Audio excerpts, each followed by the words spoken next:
Welcome to Sounds Like, the podcast brought to you by The Horse's Mouth. We explore how brands connect with their audiences through audio, hosting conversations between industry leaders and creators who have consistently forged authentic relationships with their clients and communities. No fluff, no filter, straight from the horse's mouth. Today we are so happy and very lucky to speak to two extraordinary communicators working to make real-world impact in the real world. Gail and Holly Gordon. Gail's a campaigner for the Global Goals, founder of Project Everyone and Project17, running these two campaign units in pursuit of a better world, using creativity to condition the environment for change to happen. She's currently working from her cabin in the town of Bath in Somerset, UK, previously based in London. Holly is the Chief Impact Officer of Participant, a film financing and production company in Hollywood, founded with a mission-driven focus of telling stories that can advance positive social change in the world. Her job's not to make the films, but to make the films make a difference. She's also very happy to be living in LA in sunny California. Hello and welcome. Hi. Thanks for having us. So nice to be here. How are you both today? Really well. Super well. Yeah, you guys have the advantage because you can tell me how the day was. My day is just beginning. So everything's looking bright and shiny here in LA. Oh, it's really weird, isn't it, when we talk, Holly, because we have this standing call that tends to be at a 5 o'clock UK time, which normal is 9 o'clock LA time. Yep. Is it? And so I'm always like yawning and like coming off a big day, and these guys are like morning and it's right. sunny. I got my coffee and Gail's got her wine. It just really kind of re-emphasizes, especially in the winter. No, like to me anyway, dark, cold, and LA's sunny and morning. It couldn't be more cliched. Yeah. You two are working on something together at the moment. If we can talk a little bit about that. You've got a joint project that you're working on, and then maybe we can just ask you to explain a little bit about your work, what you do, who you work with, and your organizations. Holly, do you want to kick off? Yeah, sure. We're contributing to a coalition called Imperative 21, which is a coalition of coalitions of business leaders who are focused on resetting the economic system for justice, interdependence, and sort of stakeholder capitalism. So what does that mean in English? It means that the current economic system is not working. The mass inequity practices are inequity and extractive practices are not sustainable.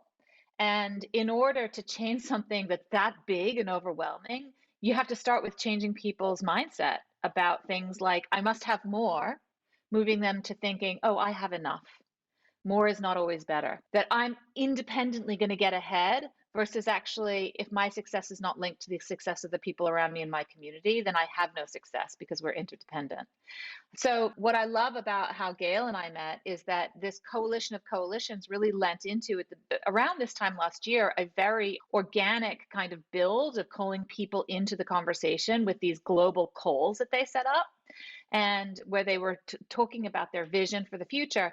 And so, it was a very chat-heavy Zoom environment, if you will. And I feel as though everything that Gail said in the chat, I was like, oh my gosh, +1 to Gail. Oh yes, +1. And then I died and I was like, I have to know this woman. And so lo and behold, a year later, here we are. Every week I get to be with Gail. So it's been great. Oh, likewise. But also the mad thing, don't you think, is that most people on that, both the core team, the few coalition groups, and then the wider lot, we've never met. This thing has come about in the last 12, 14 months. Well, actually 18 months now, right? And I think, Holly, you may know a few people because of the US camp, but the majority of us have not met each other. And yet we've had this intense kind of alignment of values and mission. And yeah, as you say, quite a lot of chat. It's quite a lot of time spent building these coalitions. And so, whole gang. It's true, because it does feel as though we've known each other forever. And I think that's what can happen when you are really deeply values aligned with other people and you're connecting around a shared sense of purpose and a shared goal. I go to England a lot. My family's all there. And I've literally been in my itinerary. Okay, so when can I see Gail? Because we're going to have to go for a walk or, whatever it is. Sure. Don't you rush. I want to come to LA. I know. So what will Imperative 21 do? What's going to happen with it? Is it going to go out to business leaders? Is it going to be for the general public? Gail, do you know? Is there a plan? Yeah, there's a plan of sorts in that I'm going to steal something Holly told me about her theory of change, which is you need to make content and then give people tools, and then you need distribution. And the incredible thing about the Imperative 21 coalition team of steward and allies is that they're all like distributive nodes towards a company, the B Lab system, the B Lab team in their area, in their country. So we've been making some assets that we launched last year, and we called it the Reset Campaign. And we work, another glorious member of this coalition is an organization called Amplifier, who are a US-based like artivism outfit. They do the fantastic kind of imagery that you tend to see on marches. They did We the Peoples in reaction to the situation over there a couple of years ago with the president. So we between us made some really great assets, and then we have these amazing company leaders from the B team and the B Lab kind of organizations and a wider distributive network to put those assets through. And our task for this year is, that was the launch, how do we now get that deepened so that we create genuine kind of moving experiences where you experience the content rather than it just kind of happened and you did or didn't catch it. And then it's backed up by tools with these amazing stewarding organizations that can help take your organization from A to B. Because like, it's all very well to say capitalism needs reforming. Even a CEO can say, yep, I totally back that and I really want to do that. But then you're left with this gaping gap of how. How do I do that? And who's with me? And how do I stay at that? And so to create shared well-being on a healthy planet. It's just a sort of nice way of expressing different phrases for people and planet. And, sustainable development is another one. But I think shared well-being on a healthy planet is a great thing for all of us to aim at. I like it. I'll take it. Great. That's converted, banked. Tell us what else you're up to, Go. I think like a lot of the world, we're catching up on what didn't happen last year to an extent. So there was a whole heap of climate action work, partnerships, events that were being planned for what was called the super year. 2020 was meant to be this sort of climate super year because you had the COP, the biodiversity conference, and also the ocean conference, all meant to be signing, improving treaties, none of which happened. So we're kind of catching up to try and get those back on track, and also creatively trying to use our powers and distribution networks to just lift the mood away from COVID and towards climate optimism, because people are so down and stressed, and whether you're under it because you are financially pressured or whether you're under it because your mental health is challenged, people I feel are not there in terms of going, yay, let's all pull together and really like one last mile for the climate. But that's what needs to happen if these conferences are to be reinstated, especially in these strange, I think it's a hybrid year again, right? I don't think, although the UK is vaccinating great, like we were saying, in most of the world vaccines are not equitably distributed at all yet, and waves are coming, third waves, new lockdowns. So we're up against a kind of challenging sort of landscape and an emotional kind of, not a barrier, it's understandable, people are still reeling from the pandemic, we're still in it. So my real focus with Project Everyone and the goals at the moment is how do we move people in an appropriate fashion to look beyond the pandemic and to focus again in on climate, because it's at the heart of shared well-being on a healthy planet. You need the healthy planet bit to distribute the well-being. Yeah, environmental optimism is a lovely term. And chuck in the concept of urgent, and that's pretty much it. Yep, that's what I'm doing. I'm trying to be an urgent climate optimist. Right. And also the Ken Robinson thing, the Imagine If, was a recent project. That was, so that's just launched. Holly, I didn't get to talk to you about this, I don't think. So I knew Sir Ken Robinson. He was an amazing speaker, visionary human, and he passed last year really suddenly. And he... Oh, I didn't know that. Yeah, he really quickly. So, I mean, most people who knew him found out he was dead as opposed to found out he was ill. Oh. Yeah, awful. And his last kind of wish to his daughter, who I also know, was please carry the work on, please finish my book, please launch the foundation that we've been planning. And so she asked, could I help? So that's like, aside from climate completely, though Ken was actually a huge climate activist and a vegan, little known. So we just launched a day of content in in honor of his birthday on March the 4th. Oh, And great. it's called Imagine If. And the premise of it all was, we need to think differently to solve these challenges. Whatever your challenge is, you need to think differently. So we had some wonderful people responding to the provocation of Imagine If. We had like quite a few thousand people tuning in live, which is a good result in these days. And now the work is on to build that into a foundation to really support people who can think differently. Just thinking about the two things you mentioned, Gail, just a climate optimism and Imagine If. Those two things go together, and it's really at the heart of it that I think what we're trying to do in our work every day, which is to stimulate people to imagine differently and to tell stories that help people connect with possibility and help them see how it is in all of our individual power to begin to imagine and lean into the future that we want. And I can be an optimist when I know that the conversations are happening around reimagining, around the fact that almost every sort of operational system that we've been using is not a long-term solve, it's been a short-term solve. And when I can think about a future where we look back on this sort of arguably 150 to 500 years of sort of mass industrialization and say, God, what were we doing? What were we thinking, stealing from the earth and not giving back to the earth?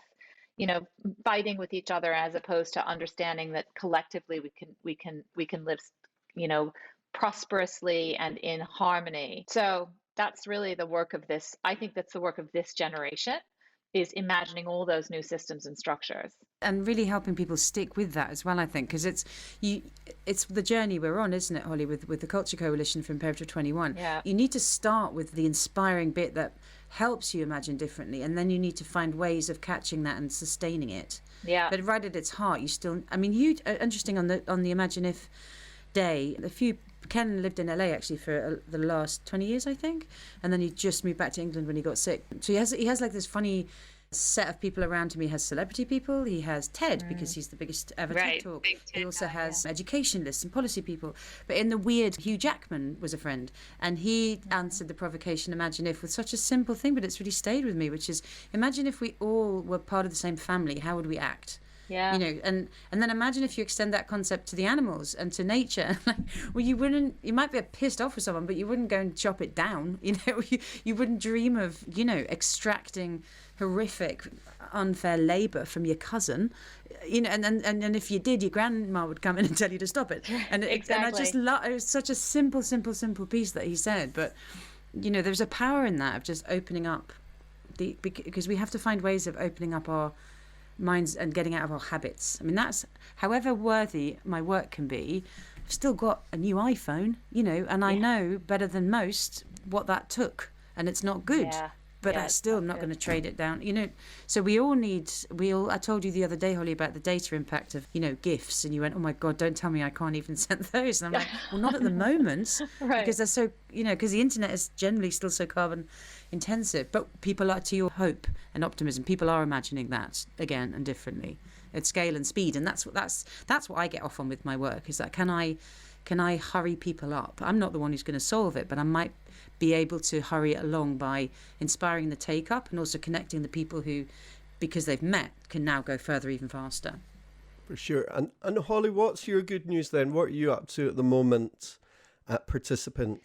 So we've got really good breaking news from Participant, which is that 2 of our films from the last year were nominated for Amazing. multiple Oscars, Academy Awards. So the one is a documentary and one is a feature narrative film, Judas and the Black Messiah, which is a Warner Brothers picture and tells the story of a 70s activist in the United States by the name of Fred Hampton, who was a Black Panther.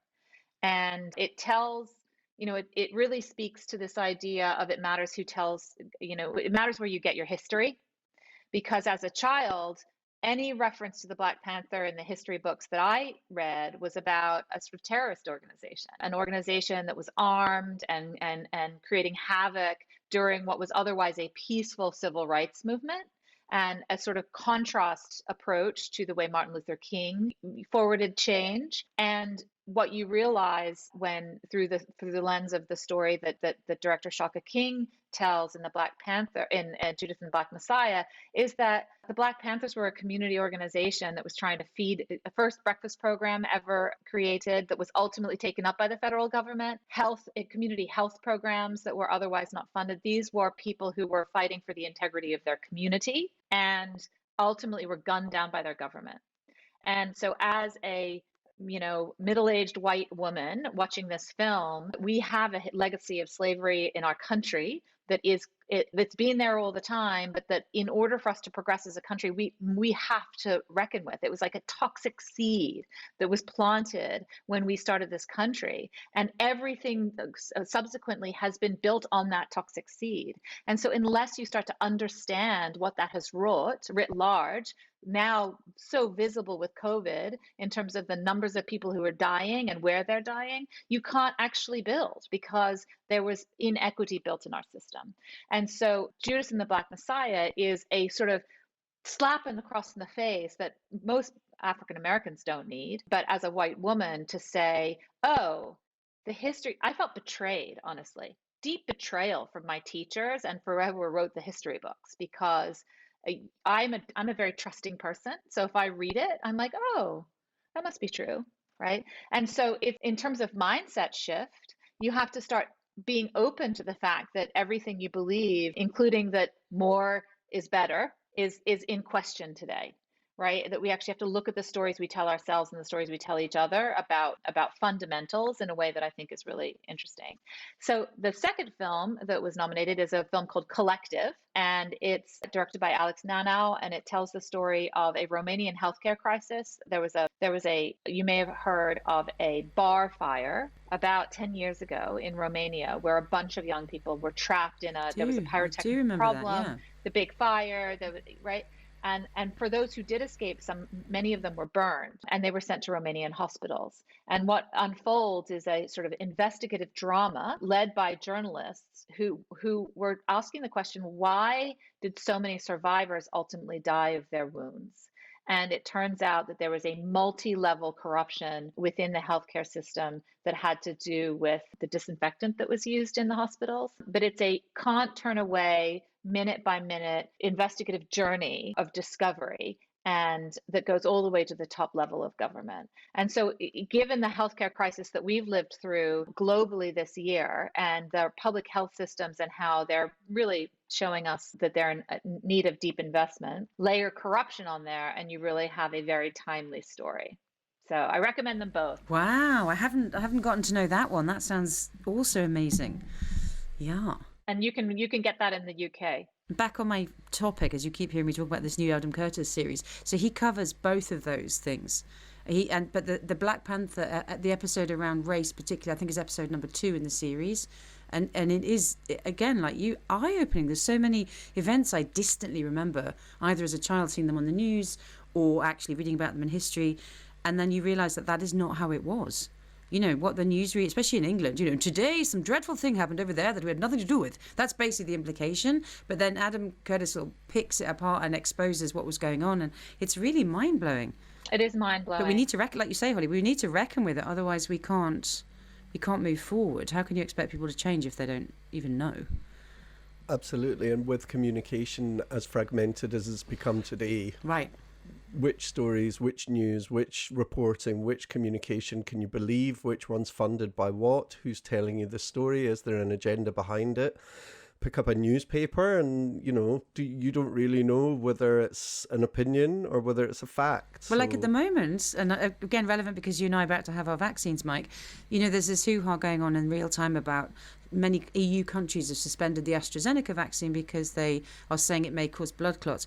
But all the scientists are saying there's absolutely no way it causes blood clots. But then AstraZeneca and the EU had already fallen out because AstraZeneca didn't deliver the volume they wanted because they'd given it to the British and other people, as in there's a Brexit thing going on. And I'm now beginning to read the news and the science going, I don't know what to believe because both are completely plausible to me, at the same time. These are difficult times to form your own opinion. Right, about history, about current affairs, about what's going to work in the future. Oh, there's one other thing that we were thinking about, which is what I've been thinking about anyway, is the difference between communication to get, to reach an audience and potentially even to move an audience versus what you both appear to be doing, or, working as your very best and hardest to do, which is to use communication to reach people, to then create some form of action, to create some form of impact.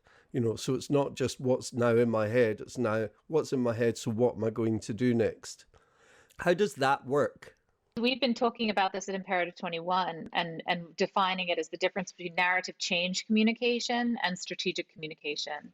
So narrative change communication, and I would say Gail and I are actually both in the business of doing both. And one's a long-term messy game, very, very messy, right? One is narratives are the stories that we just believe to be truthful. So they're the stories that you've heard 100 times, right? And they've been oft repeated.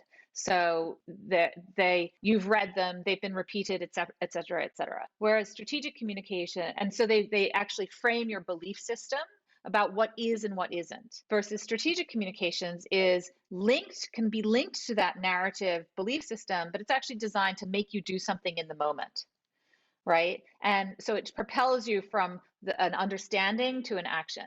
And you need both, because in order for us to say, for example, design for sustainability, we have to change our narratives, which is like, there's enough nature for us to take from it forever, into there's not enough nature for us to take from it forever. And the strategic communication would be, so make a compost, right? But if you start with make a compost, without changing that overarching thing, we can't change the world by one action, one different call to action depending on the day. We have to co-design all those changes of behavior. And in order to get to a place where we co-design them, we actually have to create the demand problem to be different. So if there's not enough earth for us to take from it, is there not enough resources for us to take forever, then I'm in the problem statement with everybody else in the world. And I'm in my own life trying to say, okay, how might I live differently? Because I can't continue to extract in this sort of willy-nilly way. Yeah.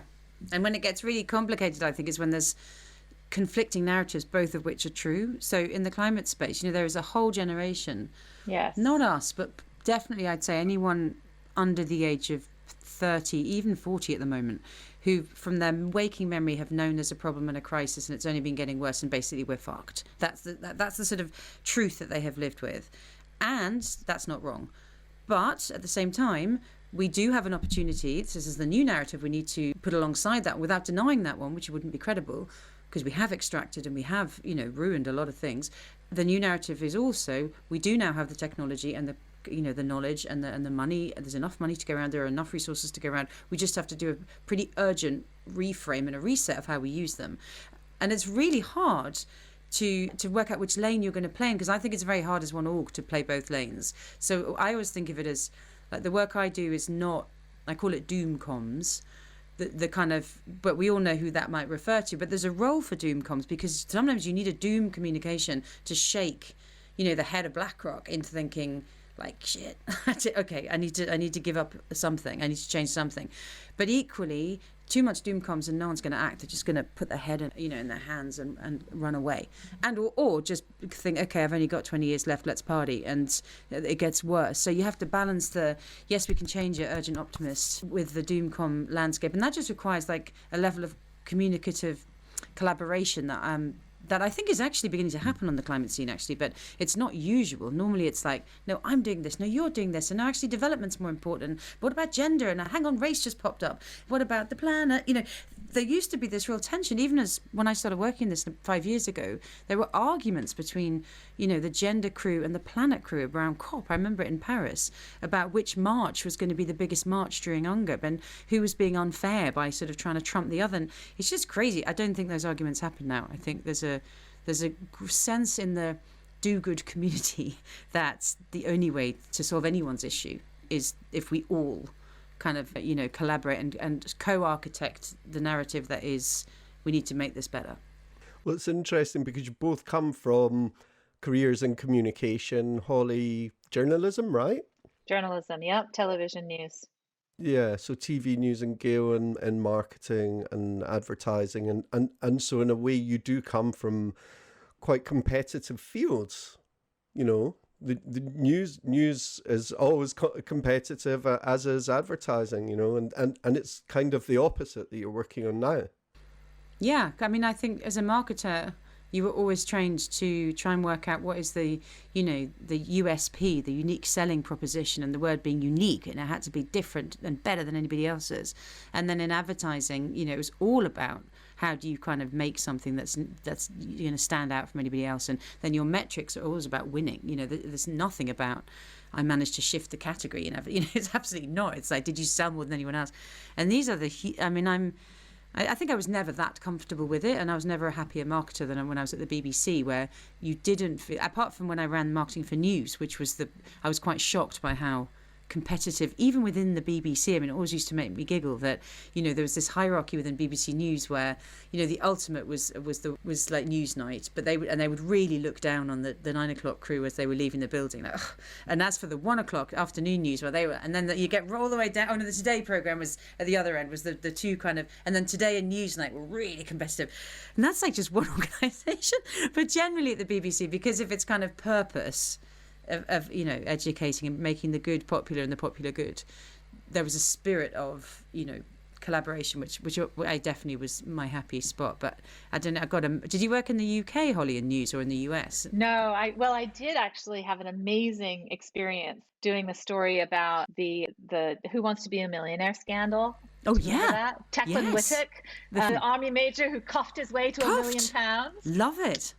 One of my favorite life experiences was doing that story, but for my American Primetime Live, which was one of the programs that I worked for a time. So no, I never worked in the UK as an employer, but I came for stories and things. But ABC was the same. I was at ABC News for my whole career, and it was the same, where there was a sort of pecking order for the television programs. But interestingly, that pecking order changed over time. So when I began, it was Peter Jennings and the evening news broadcast that reached, I think, over 10 to 12 million people every night who sat down and watched the news. And by the time I left ABC 12 years later, it was Good Morning America, which was the primary news program, because the viewership had changed so much.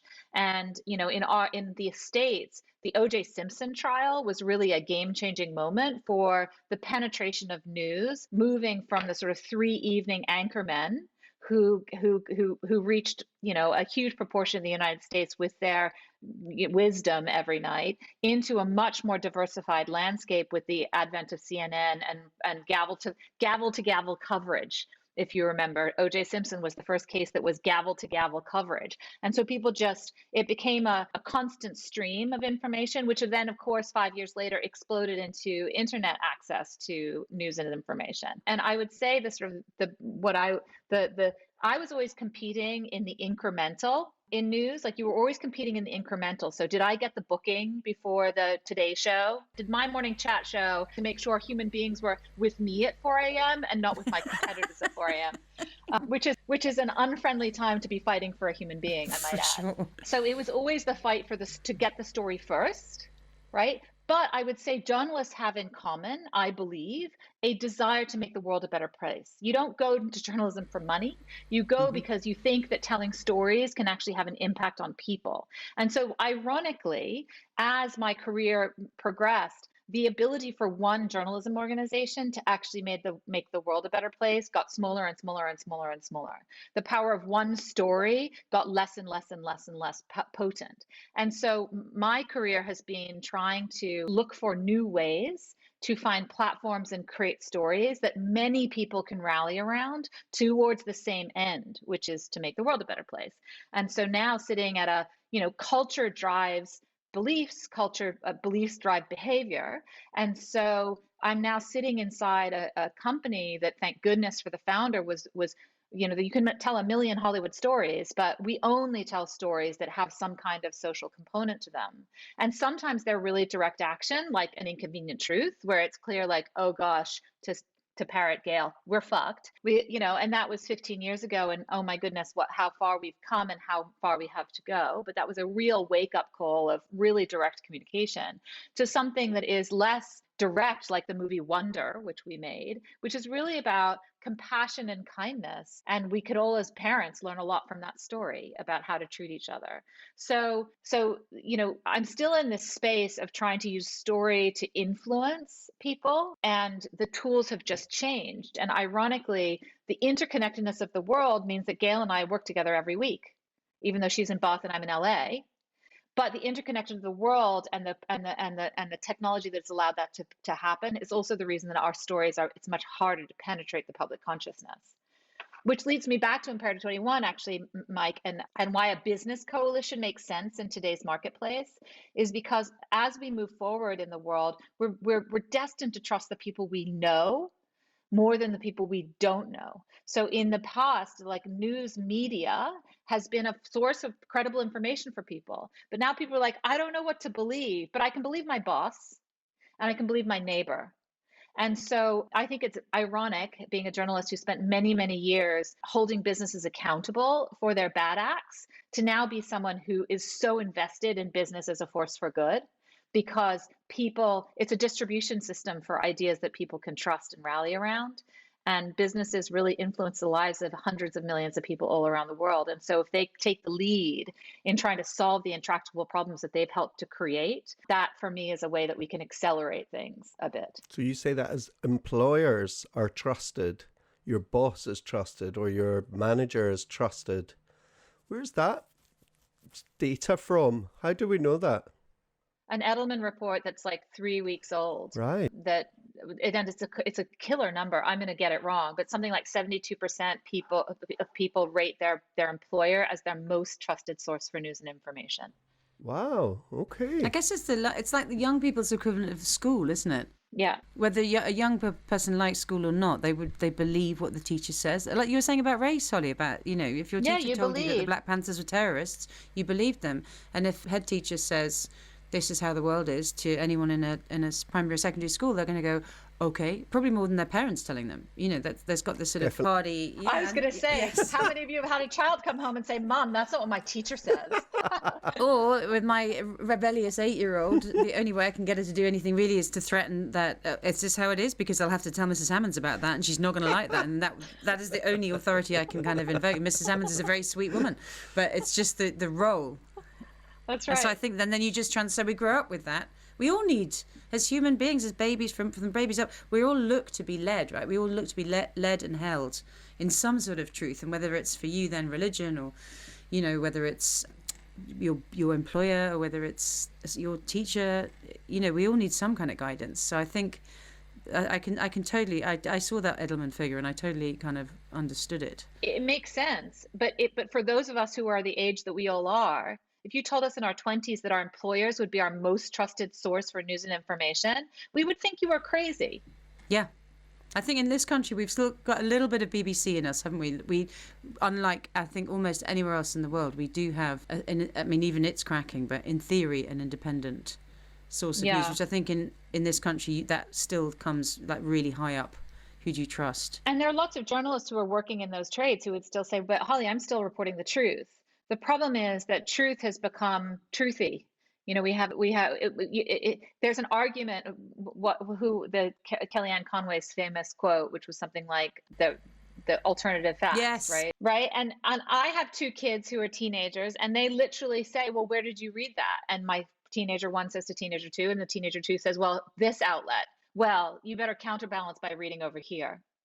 And so they're like, well, that's not an accurate source. But isn't this, something I'm really fascinated by. I'd love to know what you think of this, Holly.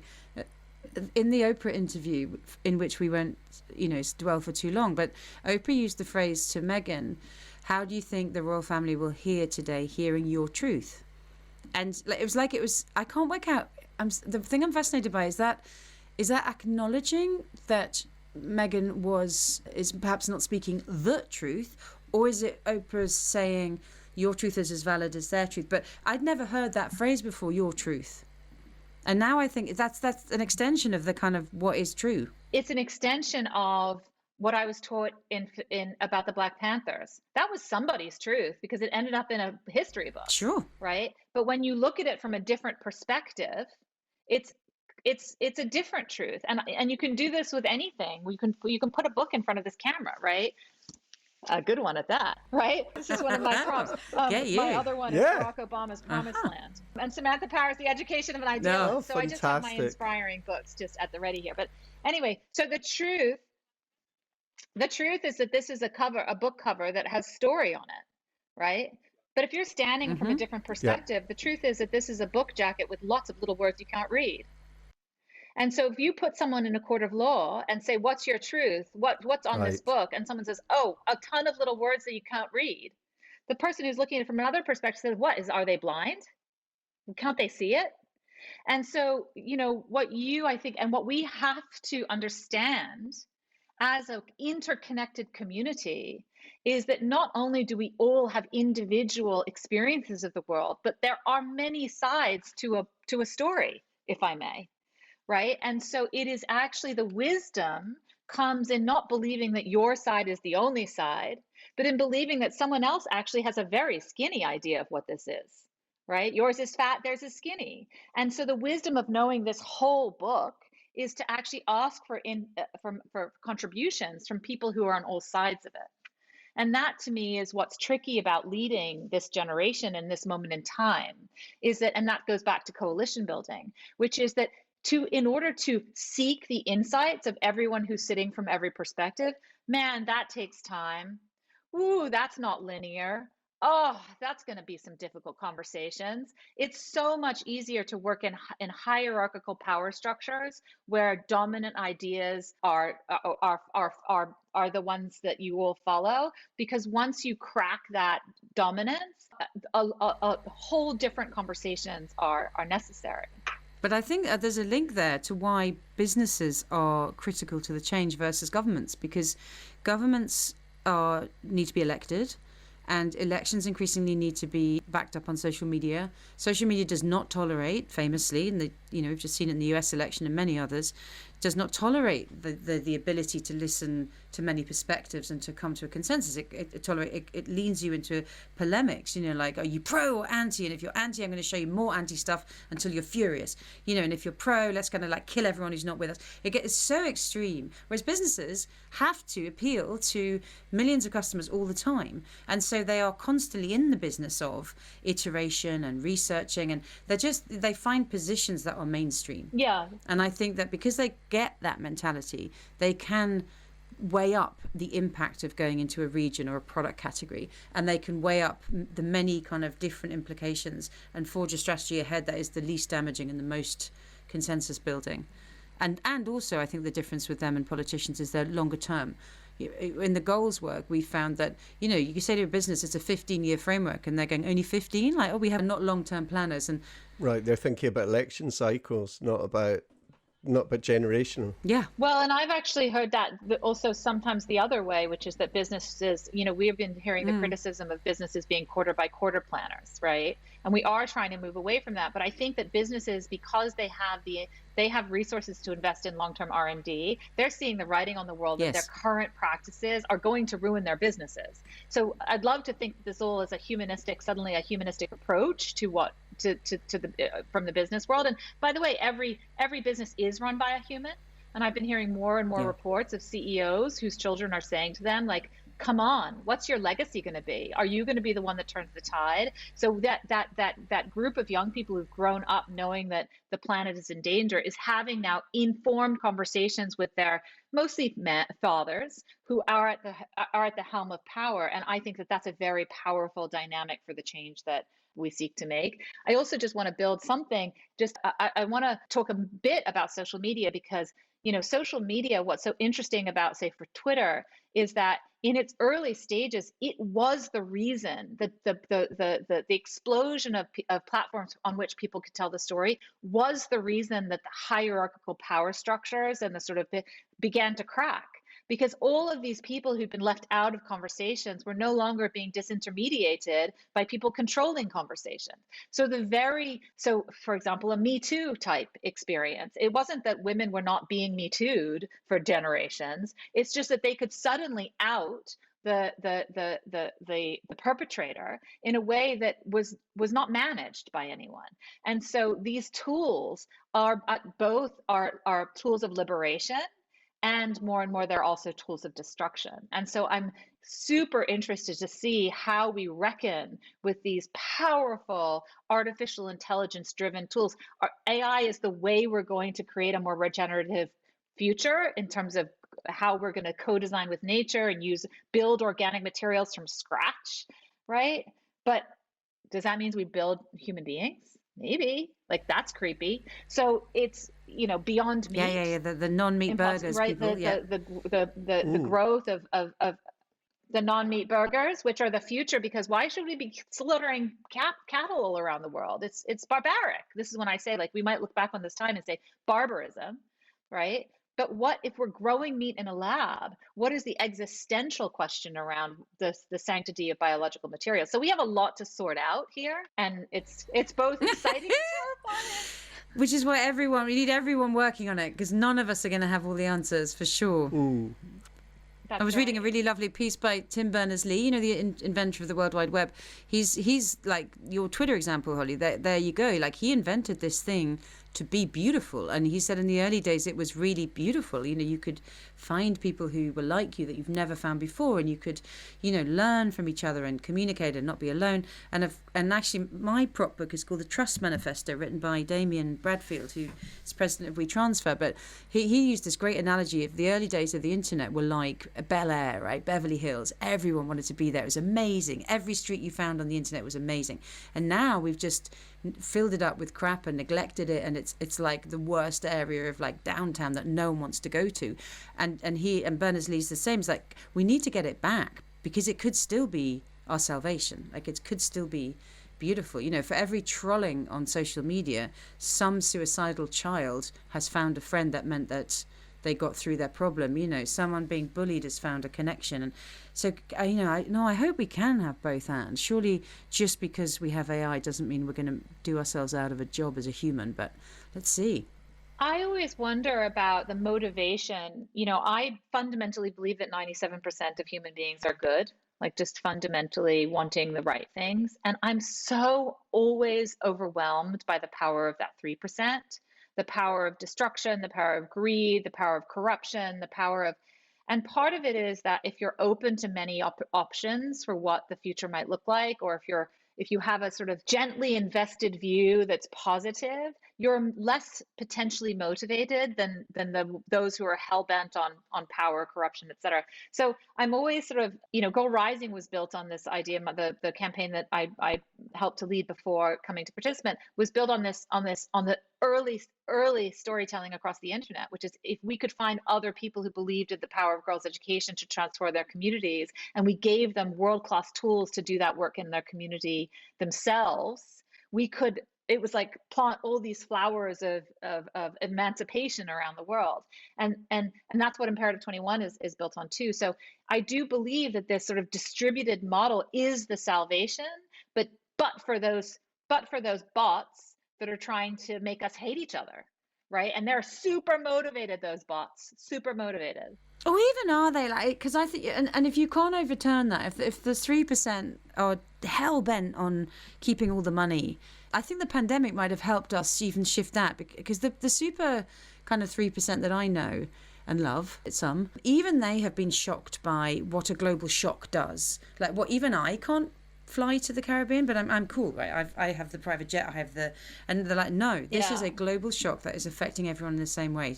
And I think they don't like that. And so I think the ground has been fertilized for your flowers to bloom, Holly, in the sense that they've realized it's bad for business. It's even if you're a despot, global shocks are bad for business, because you can't live the life of privilege that you've dreamed of. You're in the shtuck like everybody else. So I feel like we've created, the pandemic has given us a portal into the need to be different, even if you're winning at the moment. It's been exposed that even that win is very shallow, and you could all fall away. I remember when Tom Hanks got it, and a satirist in the UK called Charlie Brooks did a very funny piece about COVID at the end of last year, but he was saying when Tom Hanks got it, it's like, what? But he's like really nice and white and rich. he's got the COVID. That's not okay. That's really frightening. But I think there is something in that, that the heads of all of these businesses, banks, funds, they've all been affected in the same way. So I hope it's given them a different perspective to look at all the other issues and realize that we are co-invested in the same system. So if the system is fundamentally rotten, even if you look like you're winning. And I was going to say, whether you're a winner or a loser, you're in the system. So once we start talking about individuals, you kind of lose the plot. Is that actually the richest, they're benefiting more, obviously, but they're also a victim of the system. The kind of wealth that's been accumulated over the last 30 years by individuals is so bananas. Like, it's so crazy. Did you love my 22, Mike? I found the statistic, 22 men in the world own more than every woman in Africa put together. So they hold just 22, it didn't even matter that they're men, 22 individuals own more money than the entire continent of Africa, of all the women in Africa. And there's probably some of them are African males, because if you think about that continent, there's some rich guys there. But I mean, that is just mind-blowing. But I think until you realize it's going to come back and give you a problem, it's going to come back and bite your ass, right? Because it's going to give you a global pandemic, or it's going to give you a climate incident that it's going to ground your plane. Sure. But I think that's what we've had. I feel like that has happened. The reality check. Yeah. The reality check that goes along, I think, with the stories that you need to tell to change people's minds. And in that storytelling, something that really interests me, I saw a bit of footage of you, Holly, talking at the Skull World Forum about emotion and which emotions are the most powerful, or have what different effects different emotions that you generate in your audience may have. And to quote you, you said, if you're trying to get someone to change the behavior forever, go for inspiration and hope every time. It's true. You talked about compassion thing. Mm-hmm. No, compassion is a much more reflective emotion. So you feel compassion and then you reflect, but you don't necessarily do in a moment of compassion, but you have it. And I'm not suggesting that that's actually not vital to the human experience in making change, because the feeling of compassion is the feeling of of connection to something that's other than you, right? And so it's an emotion that it might not be visible in its action, but it is active, and it has created something we need more than ever, which is a connection to someone else. But I'll go on, since what you just said is actually quite controversial. Really, hope and inspiration is like the most powerful of that. In context, if you want to make someone do something immediately, so not sort of change their trajectory forever, but if you want to make them take an action in the immediate, make them feel guilty, make them feel angry, right? Because those are emotions that you want just to put a stop to. And so as human beings, you'll do anything. If I make you feel guilty, you will do a lot to make me stop feeling guilty. Or scared, I guess. Would scared be in there? Make me scared? Yes, scared, angry, guilty. That's a lot of what Donald Trump used. He used fear to activate people, right? And, it depending on even your mindset, we also 50% of us come into the world feeling frightened feeling distrustful as our resting feeling, and 50% come in feeling trustful as our resting feeling. And then if you understand that, you can understand things like conservatism versus liberalism, because it makes sense to be conservative if your affect in the world, if you're born just with that on the side of feeling just generally more distrustful. There's nothing wrong with you, but in order for those of us who are like, let's make a change to be successful, we have to actually speak to that distrust of uncertainty, and I would argue we're like kind of like the Supreme Court's supposed to be, like counterbalancing, or our political parties, we're supposed to be counterbalancing. But if we just shout at each other and yell at each other and don't try to feel the compassion towards the needs of the other, whether that's a need for safety or a need for change, we're destined to be at this stopping place, which is where I feel we sometimes can get, especially in this country right now, politically, for the sure. So how do we break through that impasse then? Listening? Yeah. Gathering, listening, connecting, really stories. I mean, it's amazing. It's very I think the talk is longer than this, but you only need to get the first few bits. But he talks about how in elder tribes times they would if they needed to kind of come together and decide something, they would light the fire and they would sit round it, and then they would look around the fire and think, what do we need to make the right decisions? And so they lit a children's fire. So the speech is called the Children's Fire. And all I ever need is that 2 lines of that thing to move me to somewhere that goes, okay, now I'm in the room of opening up to change and inspiration, and like, yeah, I want to do whatever Mac's about to tell me, because I love that story. It's so simple. It's really good. And I think in this proliferation of fact, which isn't fact at all, and I read about in the States in that election just gone, when people were complaining that the election had been rigged and stolen, and that Trump, pre the riot, but the Trump supporters were livid because their truth was that the election had been rigged. Because that's good narrative change right there. 300 years of a free and fair democracy change, and a shifted narrative in under a year, right, from the president. Because all the other narratives that were going on their socials and their friends were telling them that, yes, indeed, this is going to be rigged. And someone did a survey and showed how with every new fact you gave those people that contravened their belief. So, no, look, here, I have a printout of every polling station. I have CCTV footage that shows it wasn't rigged. They went deeper and deeper into their belief. You would say that because you're lying to me. That's right. So facts don't change people's behaviours. I do a lot of my work is with really clever scientific academic types who've written fantastic papers proving that this or that is the right way to go, and the way ahead. But no one is being moved by that stuff, and certainly not the people who didn't believe it in the first place. And I think I heard a terrifying statistic about the average readership of an academic paper is 2.4, and if you take the author and their mum out of that, no one's reading. And these are great papers, but they're not being moved. No one's turning the draft into a story. So I think, how do we get out of here? To your question, Mike, is story, story, story every time. And Robert McKee, the storybook, one of the great quotes from that is, stories are the currency of human relationships, which is, really what this is all about in the end, is about building relationships. And then another lovely thing that he says in that book is, in a world of lies and liars, an honest work of art is always an act of social responsibility. And that Holly, that's our strap line. That's the Culture Coalition strap line. That's what we should take it. That's right. And that's what we do every day at Participant, which is that we look to artists. So we're not thinking about issues. We're wondering what the artists are thinking, because they will show us the way. Yeah. Amen. On that note, artistic urgent, optimistic note, I think we're going to wrap up our chat. I've got so many more questions I would love to ask you. You never know. Maybe we can do this again sometime. Well, when Holly comes over, Mike, because you're not far from me. And Holly, where's your family? Cornwall, did you once say? Well, some in Cornwall and then some in London, just outside London. And sure, Guildford. You're orienting southwest, I'm feeling. Southwest, so maybe we can meet in Oxford. Yeah. Perfect. Cool. So, just in case, this is what you do at the end of podcasts, apparently. You ask, how can people find you on the internet or anywhere else, Holly? So you can find me on LinkedIn, Holly Green Gordon on LinkedIn, and on Twitter, I think I'm Holly Gordon. So you can find me there too. But I'm not so active. Yeah, boringly, I'm the same. I'm on LinkedIn, it's Gail Galley, and then Twitter, Galley, but I'm much more reactive on LinkedIn. Yeah, me too. Great.